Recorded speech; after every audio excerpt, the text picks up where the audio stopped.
नमस्कार, मैं हूं आपके साथ हेमंत कुमार। पहलगाम के आतंकी हमले के बाद से भारत का रिएक्शन जो है पाकिस्तान को लेकर के लगातार कड़ा है। संदेश लगातार कड़ा है कि चुन चुन करके मारेंगे, किसी को बख्शेंगे नहीं, दोषी चाहे कोई भी हो। प्रधानमंत्री से लगा करके देश की सरकार की तरफ से पाकिस्तान को ये सख्त संदेश दिया गया, बल्कि भारत सरकार ने कड़े कदम भी उठाए। पाकिस्तान के दूतावास पर ताले लगा दिए गए। इसके साथ साथ पाकिस्तान के जितने भी नागरिक भारत में थे वीजा पर, उन सभी को वापस जाने के निर्देश दे दिए गए। इसके अलावा और भी कई कड़े कदम उठाए गए, जिसे डिप्लोमेटिक एक्शन कहा जा रहा है। लेकिन इसके साथ साथ लड़ाई की चर्चा भी तेजी से हो रही है। भारत और पाकिस्तान के बीच में क्या एक बार फिर से जंग छिड़ने वाली है? क्योंकि सीमा पर हालात बेहद खतरनाक होते नजर आ रहे हैं। एक तरफ भारत का रवैया है जो लगातार ठोस संदेश और सख्त संदेश का है, और दूसरी तरफ पाकिस्तान है जो लगातार अपनी हरकतों से बाज नहीं आ रहा। आज के इस वीडियो में हम जरा समझने की कोशिश करेंगे कि अगर वाकई भारत और पाकिस्तान के बीच में एक बार फिर से युद्ध होता है या दोनों देशों की सेनाएं आमने सामने होती हैं, तो आखिर कौन किस पर भारी है। क्योंकि नियंत्रण रेखा पर लगातार भारत पाकिस्तान की जो सीमा रेखा है, वहां पर भी ये तलखी देखने को मिल रही है। जहां पाकिस्तान लगातार सीज फायर का उल्लंघन कर रहा है, तो भारत भी जवाब दे रहा है।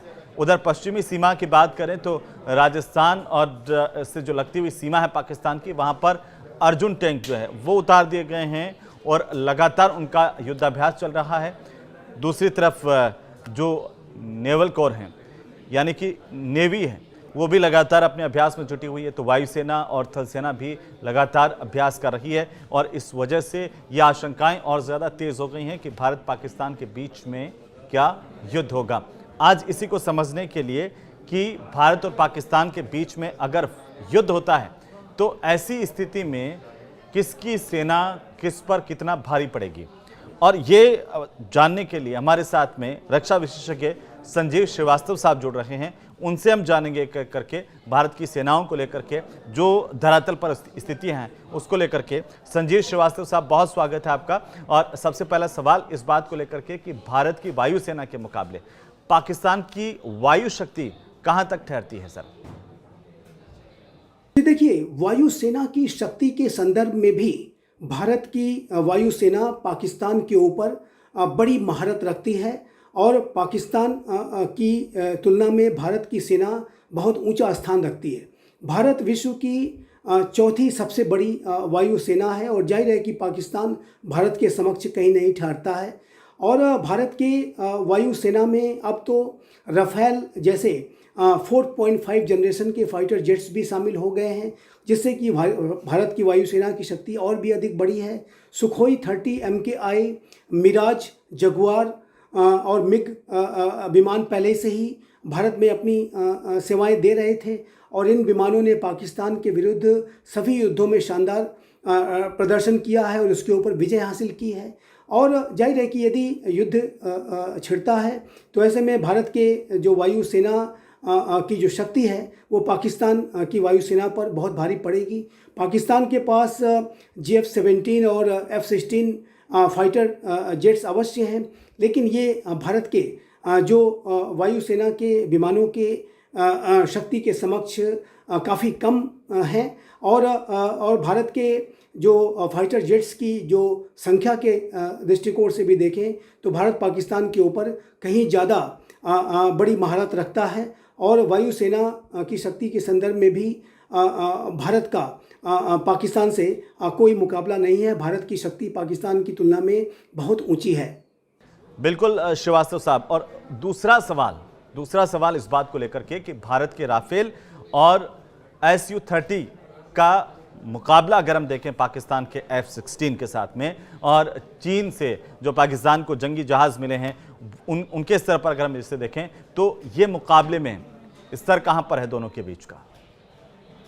ये स्पष्ट है कि भारत के Rafale, Sukhoi 30 MKI, Jaguar, Mirage, MiG जो विमान हैं, जो फाइटर जेट्स हैं, वो पाकिस्तान के चाइना के द्वारा दिए गए JF-17 और एक बेहद पुराने वर्जन के F-16 जो US के द्वारा दिए गए विमानों पर अपनी विजय को हासिल करने में पूरी तरह से समर्थ है, सक्षम है। चाइना के द्वारा जो पाकिस्तान को विमान दिए गए हैं उन्हें युद्ध का अनुभव नहीं है और F-16 विमान जो पाकिस्तान के पास हैं वो काफ़ी पुराने वर्जन के हैं।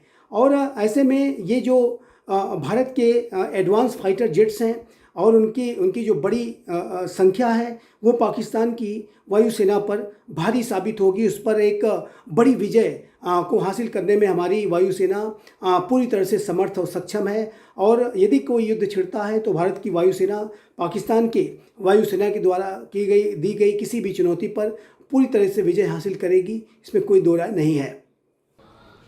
बिल्कुल श्रीवास्तव साहब, लेकिन भारतीय नौसेना की शक्ति और पाकिस्तान की नौसेना की शक्ति कितनी है इस वक्त और कैसी है, कैसे हम इसे देखें?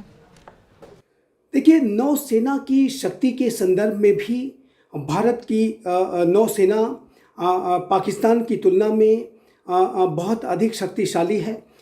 भारत की नौसेना में जाहिर है कि वेसल्स की संख्या 293 है, जबकि पाकिस्तान 121 वेसल्स ऑपरेट करता है।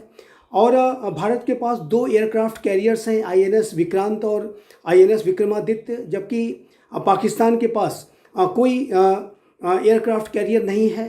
भारत के पास 13 डिस्ट्रॉयर्स हैं, जबकि पाकिस्तान के पास कोई डिस्ट्रॉयर नहीं है।